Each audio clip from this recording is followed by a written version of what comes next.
Hi ಎಲ್ಲರಿಗೂ ನಮಸ್ತೆ, welcome to Aishwarya YouTube channel. ಎಲ್ಲರೂ ಹೇಗಿದ್ದೀರಾ?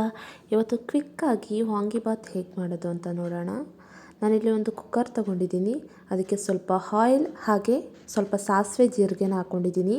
ನಾನಿಲ್ಲಿ ಮಸಾಲ ಐಟಮ್ ಅಂದರೆ ಪಲಾವ್ ಎಲೆ, ಲವಂಗ, ಏಲಕ್ಕಿ ಏನು ಬಳಸ್ತಾ ಇಲ್ಲ. ನಾನು ಅದನ್ನ ಪುಡಿ ಮಾಡಿಕೊಂಡು ಆಮೇಲೆ ಹಾಕ್ತಾಯಿದ್ದೀನಿ. ಹಾಗೆ ಇಲ್ಲಿ 2 ಹಸಿಮೆಣಸಿನ್ಕಾಯಿ ಹಾಗೆ ಈರುಳ್ಳಿ, ಟೊಮೆಟೊ ಹಣ್ಣು ಹಾಕ್ಕೊಂಡು ಚೆನ್ನಾಗಿ ಕಲರ್ ಬರೋವರೆಗೂ ಫ್ರೈ ಮಾಡ್ಕೊಳ್ಳಿ. ಅದಾದಮೇಲೆ ಇಲ್ಲಿ ಹಸಿ ಬಟಾಣಿನ ಹಾಕ್ಕೋತಾ ಇದ್ದೀನಿ. ಅದಾದಮೇಲೆ ಪುದೀನ ಸೊಪ್ಪನ್ನ ಹಾಕ್ಕೋತಾ ಇದ್ದೀನಿ. ಅದನ್ನು ಚೆನ್ನಾಗಿ ಫ್ರೈ ಮಾಡ್ಕೊಳ್ಳಿ. ಅದಾದಮೇಲೆ ಬದನೆಕಾಯಿನ ಹಾಕ್ಕೋತಾ ಇದ್ದೀನಿ. ಅದು ಎಣ್ಣೆಯಲ್ಲೇ ಚೆನ್ನಾಗಿ ಫ್ರೈ ಮಾಡ್ಕೋಬೇಕು.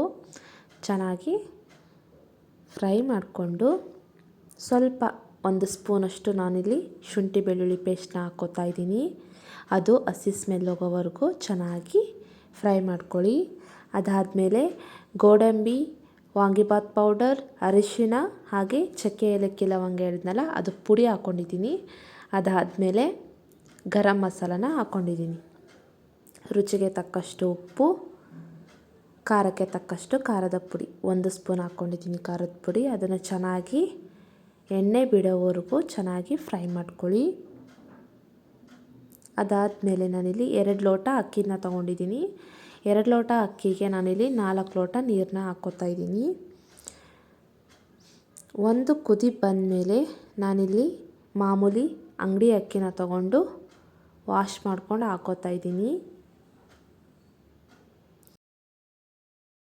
ಲೆಮನ್ ಹಾಕ್ಕೋತಾ ಇದ್ದೀನಿ. ನೀವು ಬೇಕಿದ್ರೆ ಹಾಕ್ಕೊಳ್ಳಿಲ್ಲ ಸ್ಕಿಪ್ ಮಾಡ್ಕೊಳ್ಳಿ. ಹಾಗೆ ಸ್ವಲ್ಪ ಕಸೂರಿ ಮೇಥಿ ಹಾಗೆ ಸ್ವಲ್ಪ ಕೊತ್ತಂಬರಿ ಕೊಂಡು ಚೆನ್ನಾಗಿ ಮಿಕ್ಸ್ ಮಾಡ್ಕೋತಾ ಇದ್ದೀನಿ.